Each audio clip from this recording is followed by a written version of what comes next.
Thank you, Mayor, for having us again here. We would like to start by asking you about the budget, right? It's one of the main priorities of the residents here in Miami-Dade County. How would you define this budget?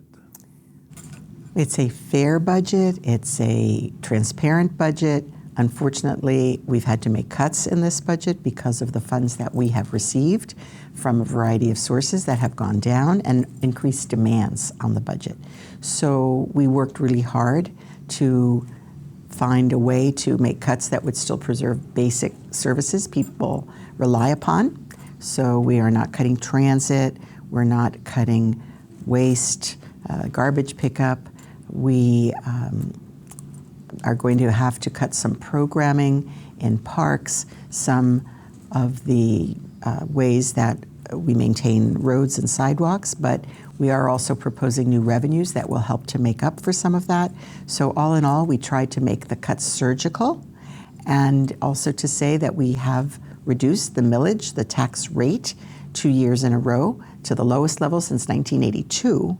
So definitely, with all of the factors, the increased costs, new constitutional offices, that's the biggest hit to our budget, because where there was one county government, we now have 6 different agencies, all coming from the same pot of monies, the general fund, or mostly property taxes and some state taxes as well. How much pressure is on this, financial pressure is on these 5 constitutional offices? Can you explain that to the people? Yeah, so we have a $402 million deficit to close, and that requires us to do a lot to balance. But we do know that the biggest cause of the gap are the 5 constitutional offices.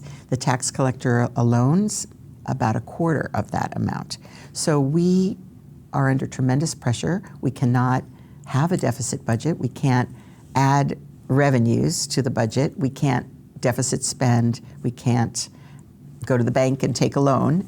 This is what we have to deal with. So that is really a huge part. It's 44% of the total deficit is the 5 constitutional offices. So they are doing services that they're mandated to do that used to be part of county government that we did for less money. So in some cases, they're increasing services, but in general, we did fine with the amount of money, and we recognize they have to establish their own offices, but this is unfortunately beyond what we thought was reasonable and what we can afford. So I launched the WISE 305 initiative many months back to do a deeper dive, but since I've been in office, going into my 5th year, we've always looked for efficiencies.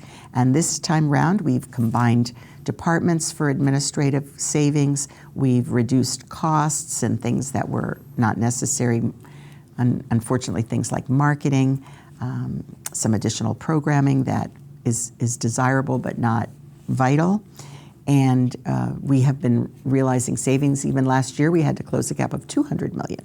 But the $400 million is bigger than we could have anticipated until we knew who was elected and what their plans were. And unfortunately, we are asking the commission to make sure that we keep the constitutionals within a reasonable bound. Otherwise, we're going to have to make additional cuts to county services. It's been really a challenging year and painful, but we've come up with what we think is the best possible way to maintain basic services that people depend upon, but unfortunately have to cut some other programs. In your opinion, Mayor, who do you think will be most affected by this budget? Well, if we make cuts to some park programming, obviously that could be all ages. Parks are for everyone. The roads, certainly we know we need to maintain our roads. That's why we're proposing an increase in our gas tax, because that money will actually go specifically to fix roads, sidewalks, and bridges. So we are very sad that a number of our partners, some of our cultural groups, some of our nonprofit social service agencies, they were getting funding, some of them with one-time funding, but now that federal dollar that came to us for recovery is gone. So we are considered the most recovered economy in the country, but the headwinds of the constitutional offices, the increased costs, the cuts in state and federal dollars have meant that some people will be affected. How about small businesses? Because they'll be losing over $1 million in grants. Will be any help for them? We still have the RISE Fund, which is a very successful program. It's a replenishing fund, and we've been working really hard to get out the word. Our small business program, Strive 305, will continue, although we are working with the Beacon Council, which is our independent organization around economic development, to take a lead on that, but still a partnership. So I don't really see huge impacts on our small businesses. The grant funding, actually loan funding, will still be there, and as well our efforts to mentor, lift up, help them with marketing, and so on. In recent days, Miami-Dade County Sheriff Rosie Cordero mentioned that if we move forward with this budget, public safety could be at risk. Her department is asking for an 11% increase. Actually, 14%. 14%, I'm sorry. Yes. What is your reaction to that? So we had to budget best we could with the funds that we have available. So we programmed for all of these constitutional offices, now 5, a growth of 7 to 8%, which we thought was reasonable. Actually, my budget for the county services is shrinking in the general fund. Departments took 10 to 35% reduction to be able to balance the budget. So we programmed what we thought would be a reasonable growth. During my administration, when I served with responsibility for the police department, we increased that budget every year by, on average, 8%. So the budget has grown. We've been able to provide those services. So we programmed again, and even last year it was a 9% increase. So we programmed again, and we think it's reasonable, and it is what we need to do to be able to maintain all of the county services. Many people are saying that they're willing to get a raise in taxes, for example, if public safety is at risk. Okay. But why not simply raise the taxes? Yes. So I want to emphasize here, the budget is actually voted by the commission. And the first vote they took was about the millage, which is the tax rate for property tax. We asked them to keep it flat, meaning not to increase it and not to lower it. And they did agree last week to do that. Now they will have a second chance to vote on it again. And if they do reduce the millage, then we will have to go back to the drawing board and make severe cuts to basic services. To increase it, they cannot do. So once they've set the cap, they cannot go higher. Certainly, we want people to understand what their tax dollars get them. And unfortunately, the rates are such that we cannot continue to increase services, and some of the services have to be cut. Mm-hmm. Last week, during the press conference of the budget here in this building, you mentioned that there was a responsibility for the state government and federal government. Do you believe this is because maybe your vision is not aligned with, for example, Governor DeSantis or President Donald Trump? Our budget has always benefited from shared investments from state and federal government. We know at the federal level, all kinds of programs are being cut that affect us every day. That's a universal across the country. It does not target us. We're very concerned, for example, will there be cuts to the housing programs?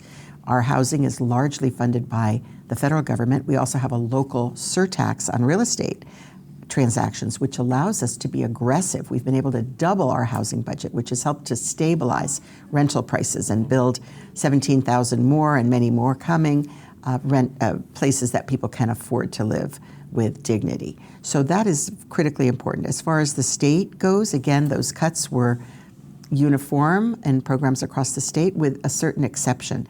They did decide in the last minute of the budget session, if you will, to cut some taxes that came from rental properties of businesses and also some utilities taxes. That was devastating to us, and I think affected us more than other places.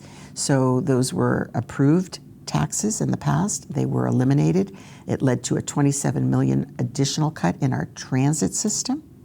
And again, we're maintaining our buses and trains. We're not changing that because it's so critical for people to get to work and get to appointments. We thought it was essential, and that affects particularly people who can't afford to spend more on transportation, which is a huge expense, 20% on average people's budgets here in Miami-Dade County. So that was something that hit us particularly hard. I don't think it was necessarily to punish us here in Miami-Dade County. It was more just that they made a promise to cut taxes, and at the end of the day, this was the tax that they thought they could get approved. Okay, thank you. One of the other concerns that people have nowadays, as you of course know, is immigration policies that are affecting the residents here in Miami-Dade County. It's been so far 22 days of Alligator Alcatraz. Is the county monitoring what is happening there? Did you have the chance to go and visit the place? Yes.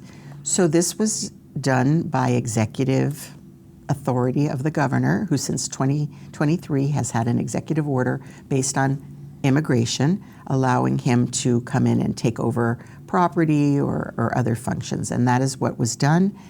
We were told, we were not asked. I first raised concerns about the environment because it's in the middle of a protected area that is world known and unique and very, very risky to the environment, what is being done in that location. Also, once they set it up and operated it, which they did very quickly without any kind of real scrutiny about many things, we expressed concerns about the humanitarian aspects, the access to attorneys, the weather conditions, etc. And I have asked for monitoring. I have not received an official response to my request. Yesterday, Human Rights Watch released a report about the dehumanizing conditions that the people that are on the immigration detention facilities are facing. What is your reaction to that? Have you seen the report? I have not had a chance to see the report. Thank you. I will look for it. But I certainly have been reading the media reports on what they've heard. And I know some people have called directly and spoken to media about conditions. And it is quite alarming. We know that this was done very quickly. We don't really know the qualifications of all of the personnel. Certainly we know that the buildings themselves are not that robust, and there are already some problems with them, and with a hurricane or severe weather, even worse. So we know there are many, many concerns, again, about access to counsel. It's been said that it's only people with full deportation orders. It doesn't seem like that's necessarily the case. It was also said that it's only people who are already in detention and they're being relocated. We don't know that that is the case either. Okay, thank you so much.